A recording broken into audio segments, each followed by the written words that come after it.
I'm a Carrie Bradshaw hater.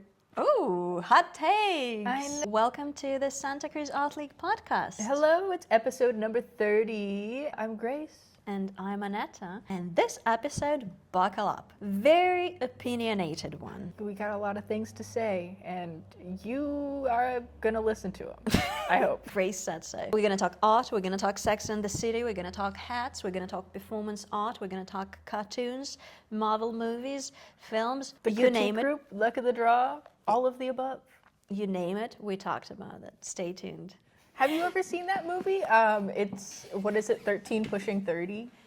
I think 13 going on 30. Going on pushing 30. I'm in. That's enough. Sure. Movie titles, it's vibes based, you know. I've actually recently watched it for the first time, like a few months ago. I would like to issue an apology to our viewers for scratching the hell out of the mic last episode. I was unaware. I would like to apologize to your ears and also Anetta's. Oh, that's okay. I've only had to listen to it for a couple of hours while editing. No, only a couple hours. Hey, that's a little bit of ASMR to you. Yeah, I hope you enjoyed it. And let us know if we should spin off an ASMR channel. Ooh, making art and ASMR. ASM art? ASM. Ooh, I think you're onto something. I like it. Let us know. Oh, 30 and flirty, like you said. Yes, 30 and flirty, episode number 30. And, okay, first things first. Yes, it was the day we're filming it. It's before the biggest fundraiser of the year, but when you're watching this, it's going to be over.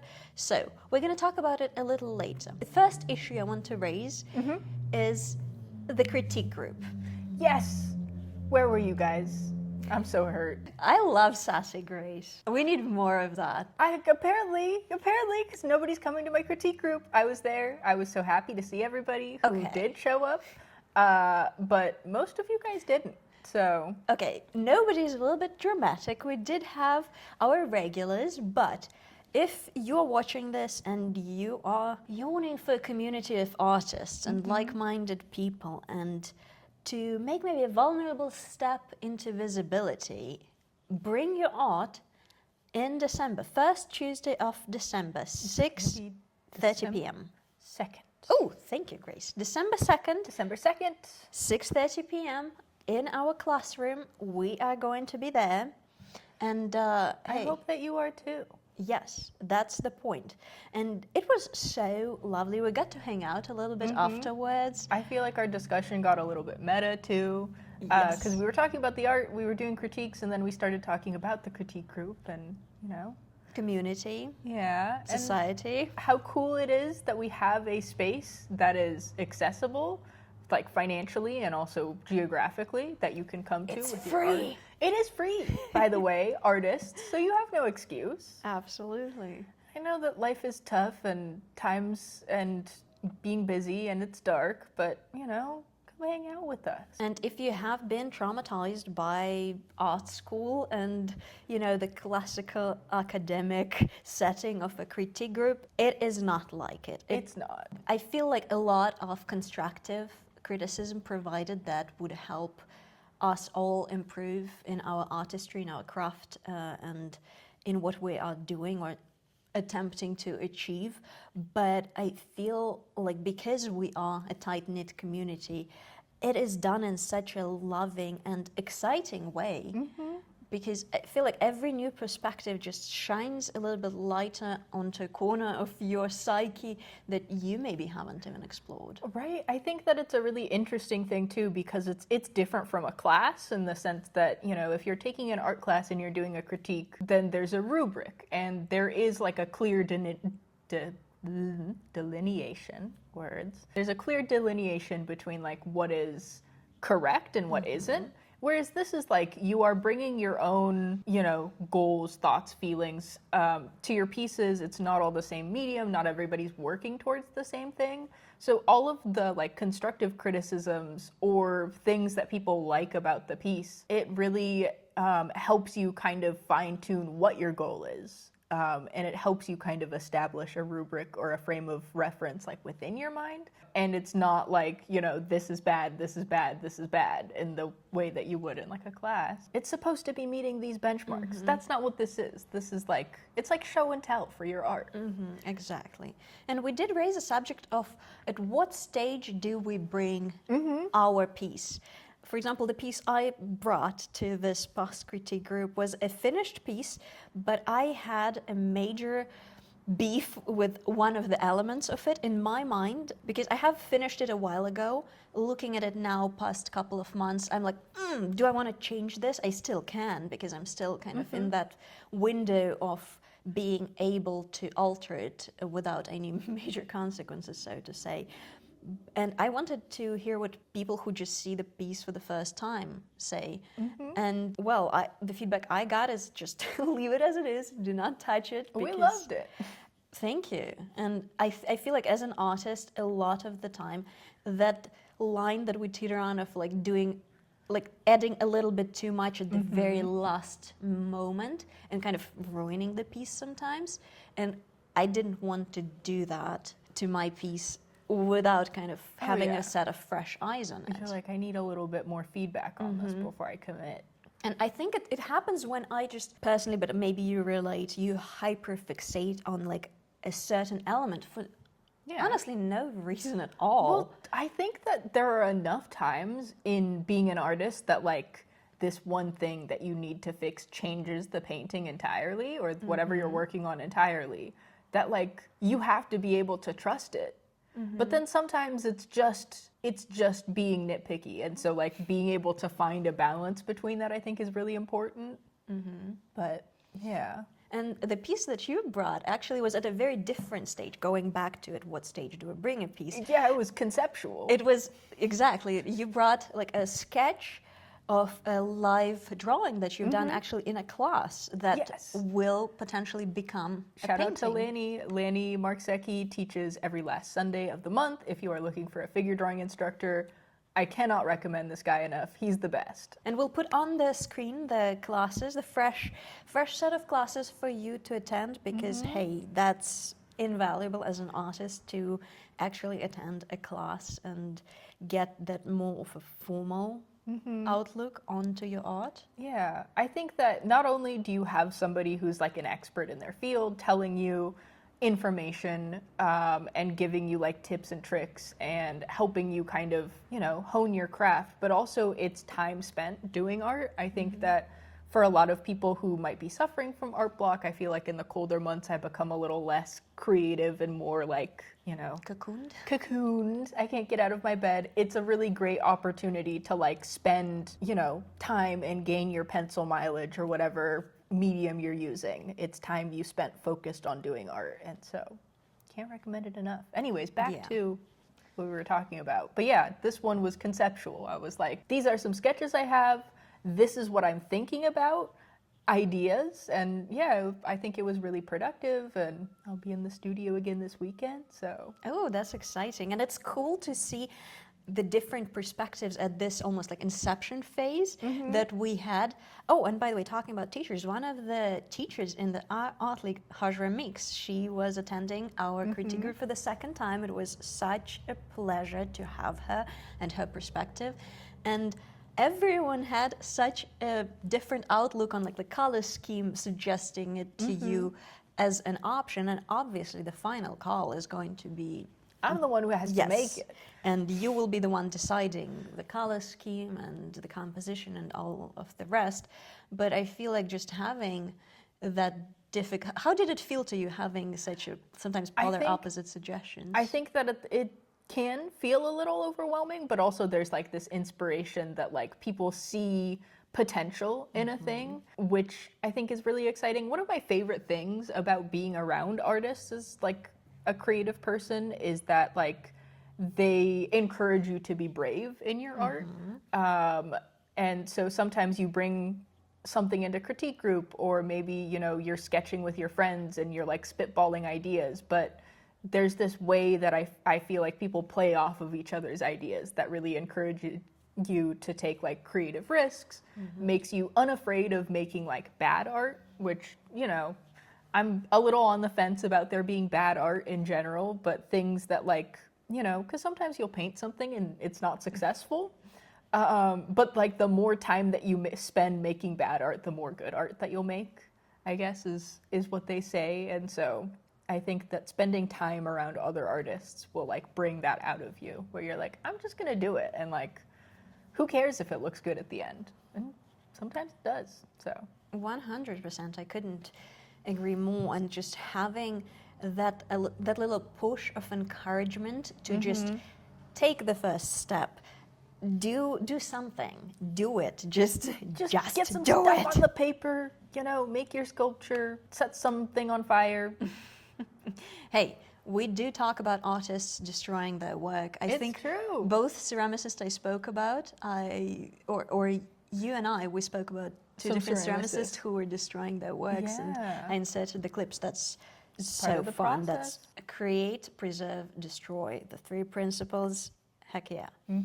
And another point to the whole critique group and community is having an open mind and just stepping out of your regular framework and what you are used to work with, who you're used to communicate with, because like you said, we are all different people working with different mediums, having different... I'm so sorry, my butt is vibrating. Cheating at chess. What? It's a whole thing. We can talk about it off camera. Oh, okay. I'm intrigued. Okay. Anyways. Where was I say?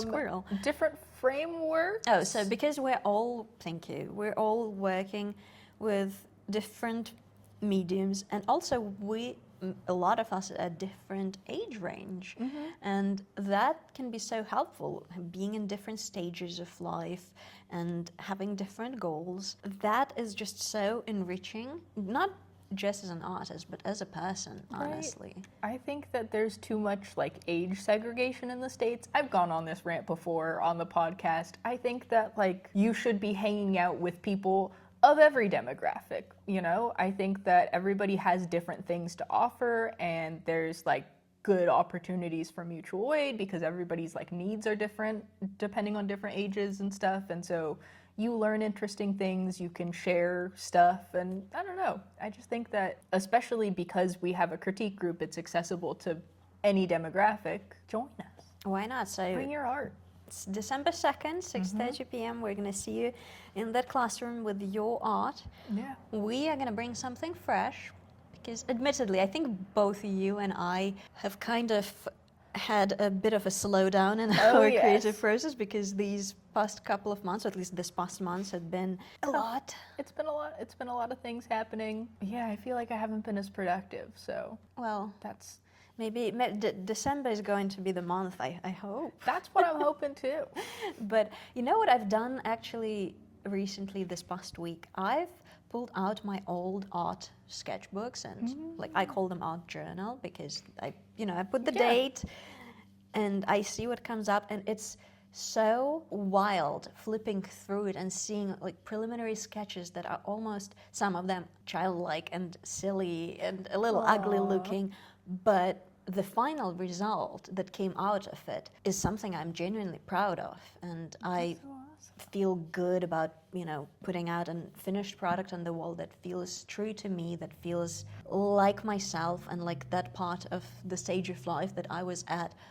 But if I wouldn't have allowed myself to just put that pen on paper and just jot it down as it is, no matter how childlike or silly or ugly it is, and then go from there and work with it.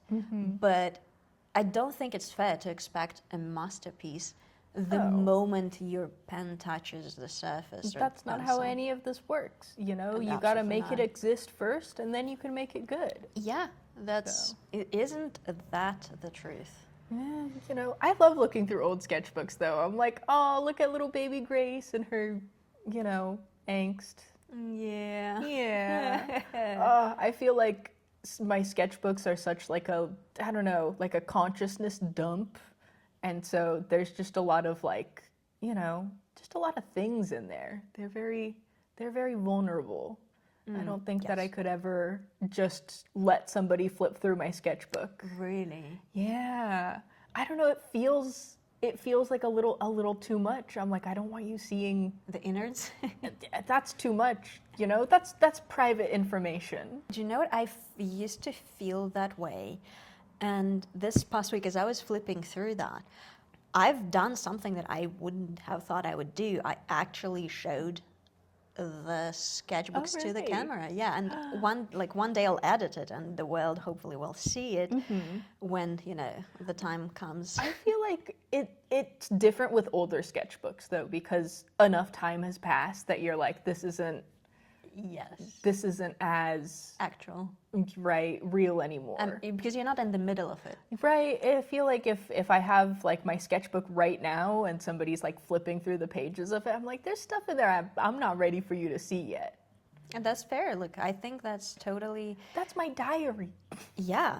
And, ironically, I feel the same way about my actual journals where I write. Because I feel like the ones from 4 years ago, yeah, you can read them. And though it's not pretty and a lot of things that I probably wouldn't want to read them, that's traumatizing. Yeah. But if you do, hey, knock yourself out. Enough time has passed. It's fine. Yeah.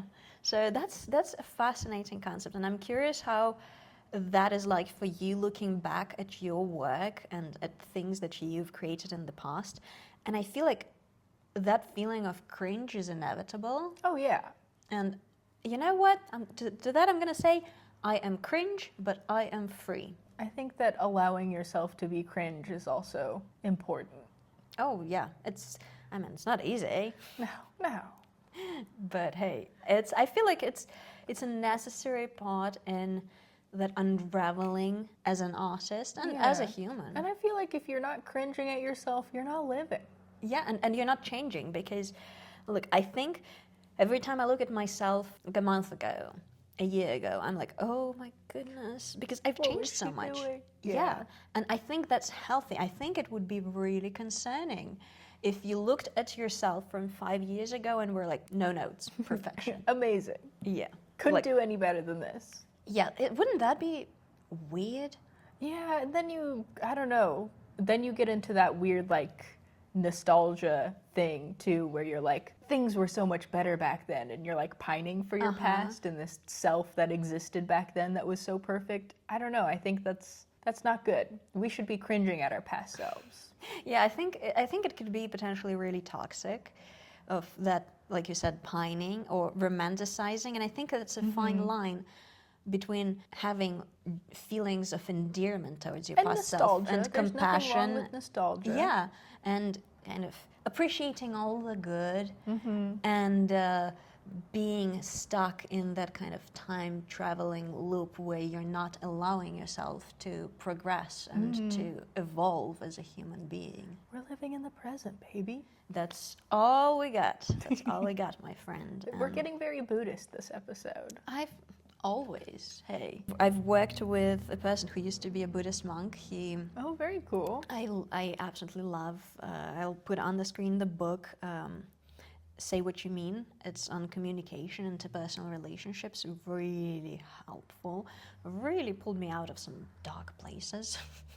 Not to get too serious here. Hey, that's Buddhism. But you go to some dark places. Yeah, and actually my art during that time was fascinating. Oh, interesting. Just pure raw emotions. But hey, I don't know. Some more time needs to pass for me to correlate the two.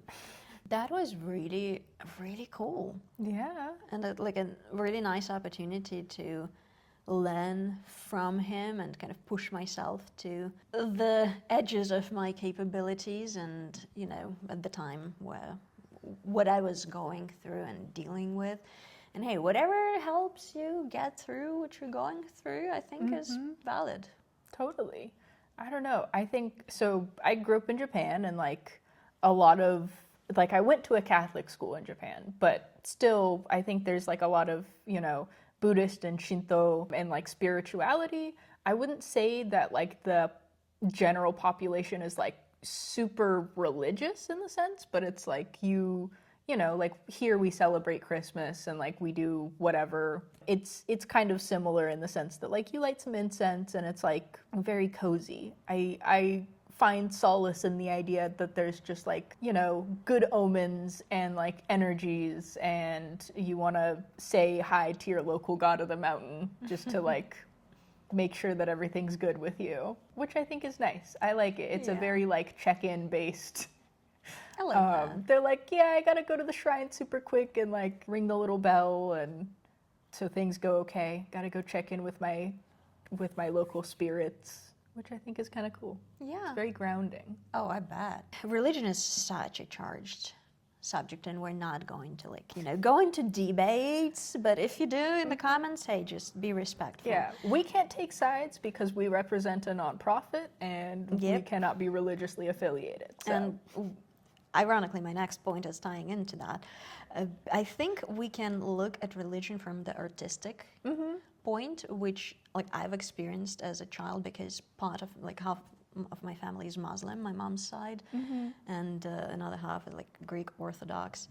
And growing up as a child, kind of, you know, witnessing all of it and appreciating the art part of it. Oh yeah, of course. Like the icons, and then like in the mosques, how my goodness, beautiful they are. Right? Especially as a child, divorcing, and because of the upbringing that I've had, I was able to divorce myself from the concept and just take in the aesthetic aspects of it. Like the visual culture and the language. I think, yeah, I mean, you know, it's really difficult to separate art from religion. I think historically also, like, you know, organized religions had the currency to be able to get a bunch of artists to make a bunch of really cool things. And so I think that there's a lot of really cool religious art out there. And do I personally agree with the concept of pay me money and I'll forgive all your sins? Probably not, but Wouldn't that make it so convenient? I personally don't think that's how the world works, but hey, whatever helps you get through your day is valid. I'm not here to knock on anybody's, I don't know what that metaphor was going to be. I started it. I'm so curious. I don't know. Knock on anybody's wood? That's not where I thought it was going. That's not a thing. But hey, I feel like our modus operandi in general is just attend the critique group and talk about art. And art is my religion. Absolutely. Hey, I can't agree more. Join our cult. I don't think we can say that, but okay. Yeah. At least it's a good one. Yeah, at least it's funny. It's funny. Anyways. On that note, should we move into double exposure? Double exposure. Yes. I wanted to say feature again so bad, and I stopped myself. You're just doing this to piss me off at this point, I swear. I can't help it. Exposure. Okay. Doubly exposed. Well, this is happening. Let me share one of my favorite sayings ever. You know when you're like sleeping really good and you sleep, like, I don't know, like a couple hours later than you're supposed to, and you like sleep through your alarm? In Japan, they call that kaeru ga me o kariru, which means like a frog is borrowing your eyes. And they're like, you're sleeping extra because a frog needs your eyes right now. It's so cute. I'm so confused and I love it so much. Ooh, I got a little glimpse. Yes, I brought a fantastic artist to you this week. I'm going to have a very robust introduction to Baptiste Verreau, an artist that I found not through First Dibs, believe it or not. Oh, was it Instagram? No. Those are the only two places we find artists. No, it was actually through an Hermès website by looking at their silks. Interesting. Hermès is really famous by their printed silks, and of course. It is pricey, but compared to the rest, it's really affordable, relatively speaking. It's but Hermès. because of just how artisanal it is. And one thing about Hermès is always going to support a small local artist. There we go. And Baptiste, the gentleman I'm talking about, he is located in Strasbourg, France, and Brussels, Belgium.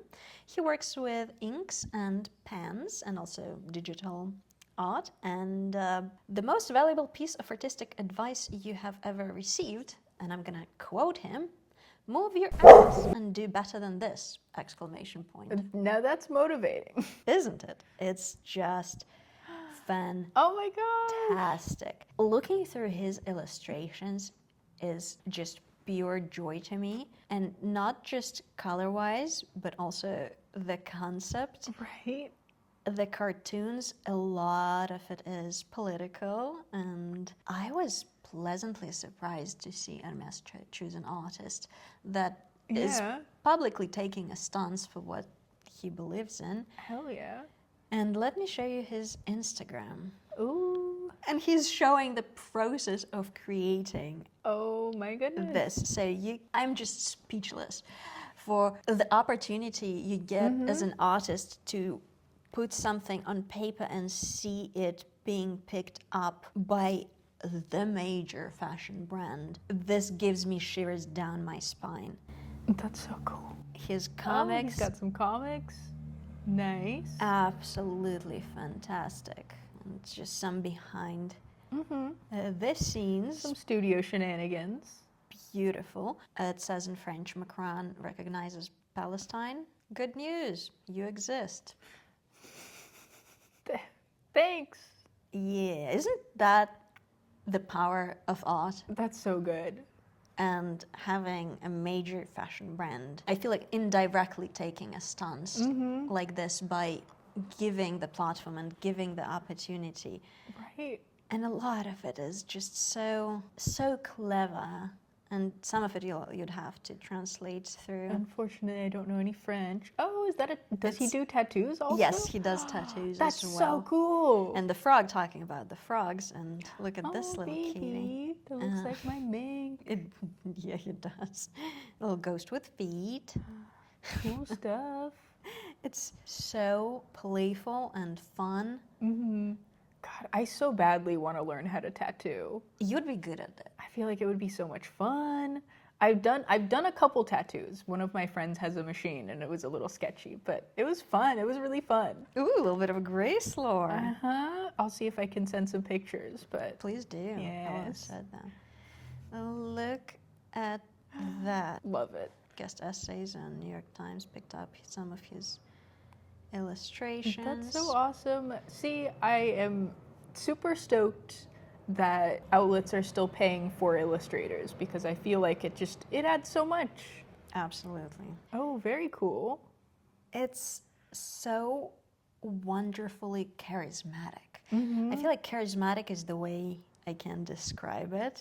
And it's just, you can feel the joy that you can. I feel like you can tell that the artist really loves He what has fun. he does. Yes, and Oh, I like that one. it's I'm a big truck hater, so just my personal opinions. Giving a thumbs down to every Cybertruck you see is your civic duty. Just my MO. oh, they're so good. It's such a distinct style, and the colors are so vivid, so vibrant, and Right. yet not offensive, if it makes sense. It's not like they- assaulting to your eyes. They clash, and it's a lot, but it's not. I don't hate it. It's not unpleasant. I like it.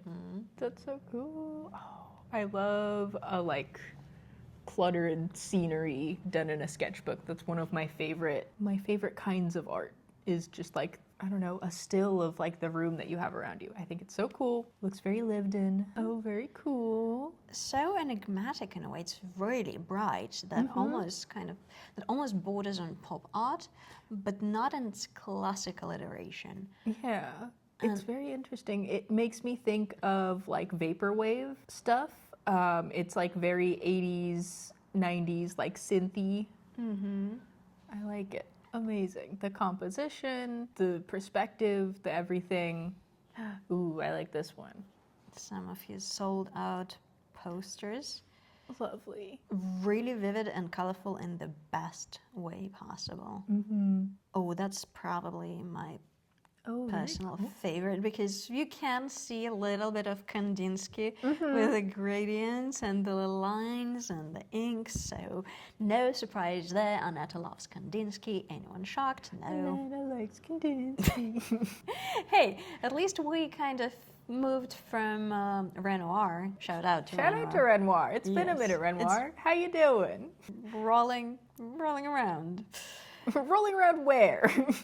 Not gonna say that. Uh-huh. Oh, this one's a book. Uh-huh. I love art books. Can you imagine having this on your coffee table?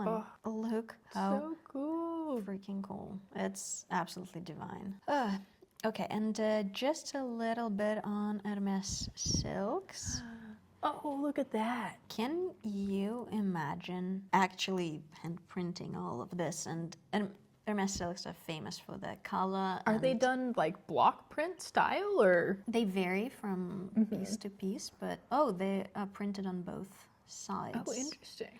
Okay, so let me read you a brief story behind it, because one thing when Hermes sells their silks, there's usually a little paragraph about either the artist or the story behind the design, and this one says, everyone is hard at work at the Hermes factory, and Baptiste Verreau should know it. Before his scarf comes to fruition, there are numerous stages to accomplish. Firstly, the artisans in Lyon must examine how to engrave the design, then how to color it, choosing the right shade from among the thousands of pots in the color kitchen before moving on to the printing stage. And then, abracadabra, at last the scarf is ready. The cheerful comic strip adventure in our scarf factory. And here it's kind of walks you through the stages of it, and it's so divine. Like all the elements, the tiniest. Oh my goodness. That's so detailed, and the patterns, and it is wearable art. A lot of people just frame Hermes scarves on the wall because it is a piece of art. It usually, I mean, literally in this case. yeah, it is hand rolled on the edges, and it's a piece of art. It's beautifully done. It's so cool. That is like a game. That's so cool. He has a tumbler. Of course he does. Some more of his illustrations. I love this one, the heavy stuff. It's just so fun, and let me tell you, Baptiste is a hard-working man. He's got a lot. He's prolific, this guy. Like this kitty. Oh, There's a tattoo account that I did not know exists. let's see his tattoos. Oh, nope, it's not very populated. Okay, It's so on he's got Tumblr. 2 pieces of flash on there, but that's, Ooh, I want to see flower power. Powerful. How does one's mind come up with this? Oh, that's another Hermes Whoa, design. look at that. It's just unbelievable. That's also one of my faves. Relatable much. And look at the tiny piece and the amount of paint splashed around. Yes, I feel personally attacked. Hey, not attacked. Shouted out and spotlighted. Captured. Yeah, just wonderful. Okay, I think we can look at it forever. Another There's the other piece of one. because usually they have a few, when Hermes releases a design, it's done in multiple color schemes. Or it might be the back and the front, because they were saying it's two No, in usually they have, so you see it's the same design. Oh yeah, you're right. But it's done in different colors. Yeah, that was my pick for the week. Very cool. And hey, not first dibs for once. I did a little deep dive on performance art after our discussion yesterday. Like, I found a performance artist that I liked, but also I feel like I spent more time reading like about performance art in general than I did on her specifically. But today I wanted to talk about Maria Abramovic. She is one of the more famous performance artists of our generation, or not generation, of our time. Abramovich. Yes, and she is still alive and active and making art, but I think that if we're talking about performance art, then like she's one of the greats. I would agree. Yeah. You can consider her at this point a classical artist. Right, I think that like performance art it's kind of a newer medium. Like, we've always had performances. People have always put on plays or done rituals or whatever. But the concept of a performance art was something that really came about in the 20th century in the way that we know of it today. It started with artists being like, we don't want our art to be limited to canvas, incorporating elements of action, whether it be interacting with a certain thing or using the body as the medium for the art. Or the audience. Yes, or the audience. And then in the 60s and 70s, though, is when it really took off. So a lot of people would start doing performances as part of their artwork because it was seen as a way to avoid like capitalism in your artwork. So it's really difficult to sell a performance it's something that happens in the moment. It's kind of ephemeral, and you know, you can document it with like film or photography, but it happens and it's done. So it's not really something that you can like capitalize on and like flip in like the traditional sense, in like the contemporary art market way that a lot of people take issue with. And so out of that, we have a lot more just really cool things happening. And Marina Abramovic is one of those people. So she was really famous for, this is one of her pieces that she did, Rest Energy, where she had somebody holding a bow, or she was holding the bow. She had somebody else holding the arrow, and they leaned apart from each other. And they just stood there for a while, which I think is kind of a harrowing experience. It's like a commentary on, can you trust other people with your life, and like the inherent things, which is very cool. There was another piece that was pretty famous where she just invites people to sit across from her in a gallery. So she'll just be sitting there, and for like hours, people will just come and sit across from her. And usually she doesn't say anything. People sometimes will talk to her. Sometimes people will just stand there, sit there in silence. You know, sometimes people are just kind of moved to tears by this energy that's created in the space, which I think is really interesting. Here's some other fun stuff that she did where she braided her and her lover's hair together. A lot of her work involves just sitting there for a really long time, which I think is interesting. And more difficult than one might think. Yeah. She also has this kind of famous practice that she has her students do, where she will mix a bag of white and black rice together, and then she'll have you like sort it. And it takes a really long time, and it's kind of a meditative practice that she has people do, which I think is really interesting. Yeah, and then of course, another one that she was really famous for is having people, like she would sit in the gallery and have people just interact with her, however, with a bunch of tools. And this is, you know, one of the more famous ones where people ended up cutting all of her clothes off, they cut her hair, they put things on her. And so, the 70s.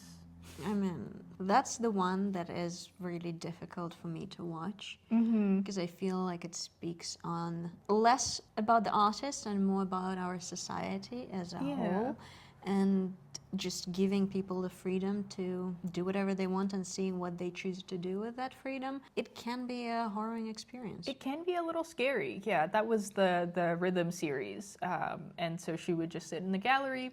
She would have like an assortment of things out. People could move her however they wanted to and use the props in whatever way that they wanted to. So they would just start writing on her, and it was really interesting. It was an interesting series, and I feel like it's a good reflection on what people are what's going on with people.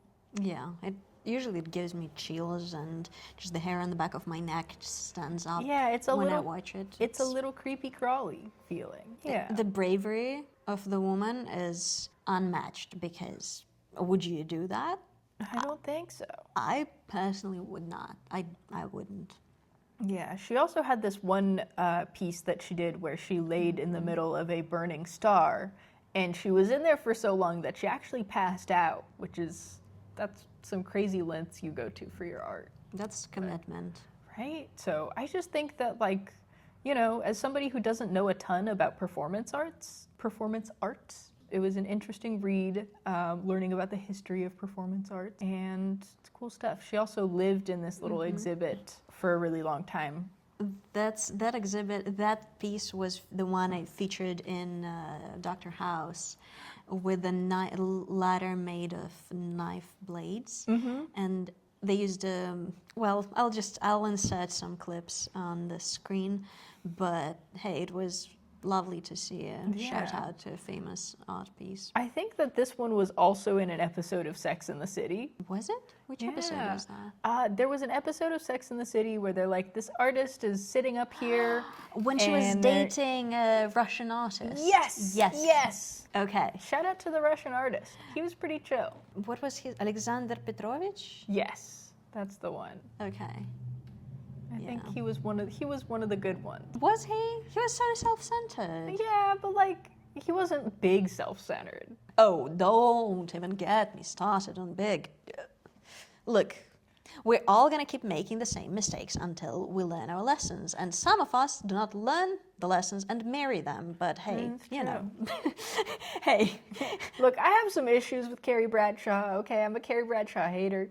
Ooh, hot takes. I know, but also, I think some things are cute when you are 21.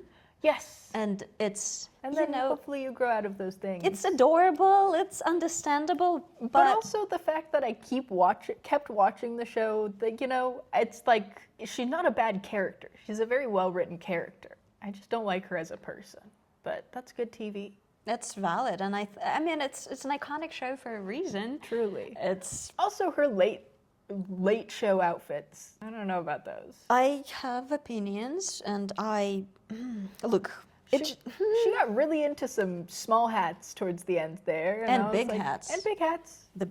Oh my goodness, yeah. She was getting experimental with those hats, and I mean, it's not her; it's the styling department behind the production, but I have a few bones to pick with them because I feel like the show started out so good with the outfits, and then what happened? I mean, I have opinions, but we probably should save it for another time. But yes, let us know if you want us to give you our thoughts and opinions on Sex and the City. I've got some. We have a lot, as you can probably tell. We're very opinionated. We've had 30 episodes of our opinions, and we'll have a lot more. Yes. The one thing we have going on for us is our hot takes. And there's more where it came from. Yeah. So we want to wish you a happy Friday, or Wednesday for you. It's a happy Friday for us. It's going to be Wednesday. It's first Friday for us. And luck of the draw tomorrow. Luck of the draw tomorrow for us. As you're watching this, it already happened, and I'm sure it was magnificent. Yeah, let us know what you got. Oh, I'm so excited, and you're going to be emceeing tomorrow. Yes, it's going to be me and Betsy. Hopefully we kill it. Let us know in the comments how we did. I'm if sure you were you did here. Great. I hope so. And we're gonna show you some sneak peeks and clips from it, maybe. I don't know how much I personally would be able to film because I'm going to be immersed in the experience. She's going to be sitting there, hunkered down, ready to get smart. Yes, ready to go to battle. Yes. And I have a feeling it's going to be a performance art in itself tomorrow. I believe so. It's gonna be a good time. We're borrowing some hats from the costume department also. Oh, so. I did not see that coming. Talking about hats. Yes, hats. Oh, is that not what you said? Oh, I did say that we were going to be borrowing some hats from the costume department. Yes. So we're going to be wearing hats. Okay.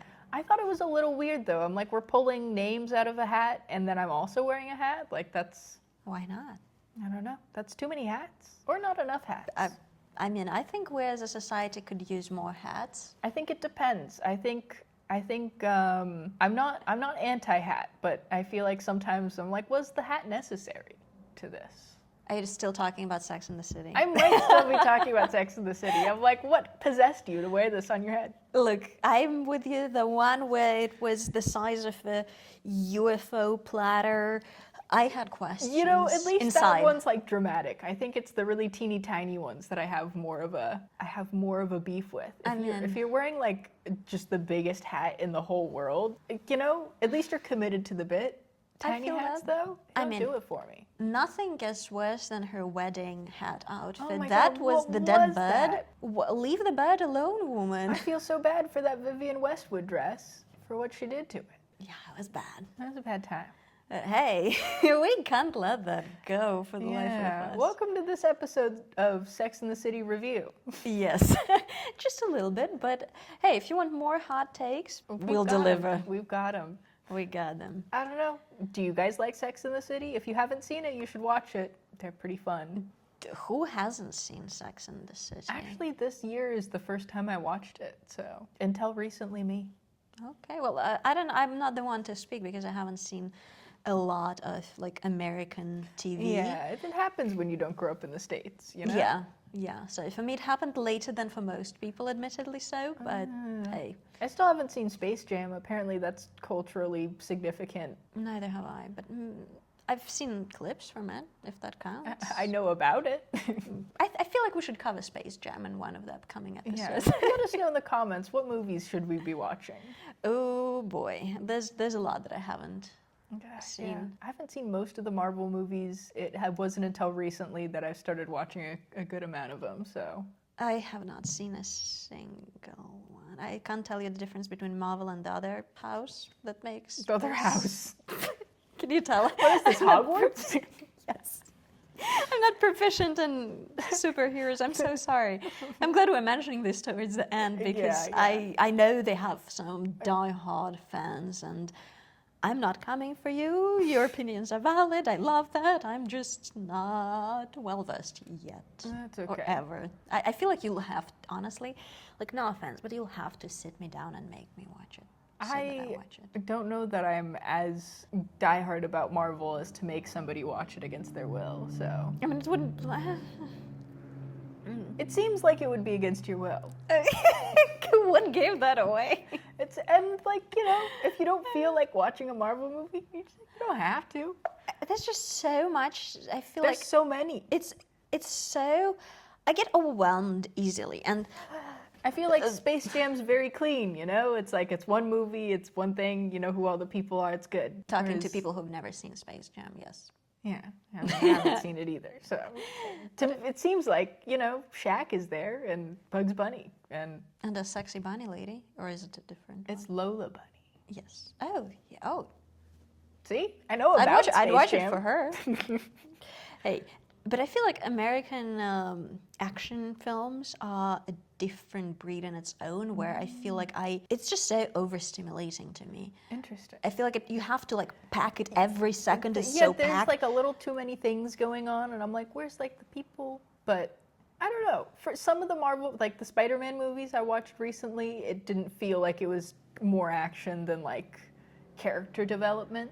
I've seen the one with Kirsten Dunst. Kirsten Dunst. Is it the Marvel or I think that one was with, which one was Kirsten Dunst? the first one with Was that- Tobey Maguire? Oh, with Tobey Maguire. I haven't seen any of those. All I've seen are the old. Marvel Spider-Man. They're different? Yeah. They have a different, because it's like Tobey Maguire, and then it's Andrew Garfield, and then it's Tom Holland. Oh, I like Tom Holland because I like Zendaya, so I'd watch that. Yeah, so he's the new Spider-Man. Okay, He's good in for the- him. Go Yeah, Tom. he's the live action one. And that's where they met, because Zendaya's in those. I thought they met on when he was dancing to Rihanna's. No, I think they were already dating during that. No, Oh, they were weren't? not. Oh, interesting. They had so much chemistry. When she was, who she was? She was a. She was Bruno Mars. Bruno Mars. She was Bruno Mars. Thank you. She was Bruno Mars, and he did that performance did as Rihanna Yes. is iconic. No, I'm pretty sure that they met on the set of Spider-Man because she plays Gwen Stacy. Yeah. I'm not well versed in my celebrity gossip, so you'll have to fact check everything That's that's my being guess. said. I'm just inferring. I just because know I'm that they like, were not dating on that episode where he was sexy dancing.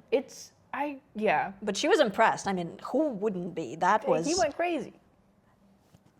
I loved him ever since, and I don't even know the man. So that's how impressed I was with that before. Talking about performance art, that was one for the books in my universe. Totally. That's a performance. The backflip, the everything about it. Can you tell I enjoyed it? How to impress a lady, wear a corset, do a backflip, and sing some Rihanna songs. Did he do those in heels too? Yes. Yeah, he did a backflip in heels. With the rain on him. I know. That's crazy. Some people are just different kind of talent. Athletic. No, the only tumbling I do is in bed. Oh, I thought you were going to say on Tumblr. Badum. Good stuff. I'm not on Tumblr anymore. That website does things to me. Yeah, I'm not. I was not a Tumblr teenager, admittedly. I was a Tumblr girl when I was a teenager. It was bad. That looks like a dangerous space for a teenager. Oh my God, the worst. But at least I have my aesthetic sensibilities are fine-tuned. Thanks Tumblr for that. Love that for us. All right. I feel like this has been a really fun, robust episode. We've talked a lot this episode. We had a lot of opinions. We've got a lot to say today, and I'm sure we'll have a lot more to say next week. So Yep. Tune in. Well, thank you so much for spending this time with us. Please do not forget to subscribe. Smash that like button and ring the notification bell 5,001 times. Beautiful. So that I'll you be know when we counting. post. And Yeah. Grace will be counting. I will be counting. And leave a comment about something. I don't know. Say Something. hi. Oh, and we're going to see you in the next one. Thank you so much. Bye. Bye.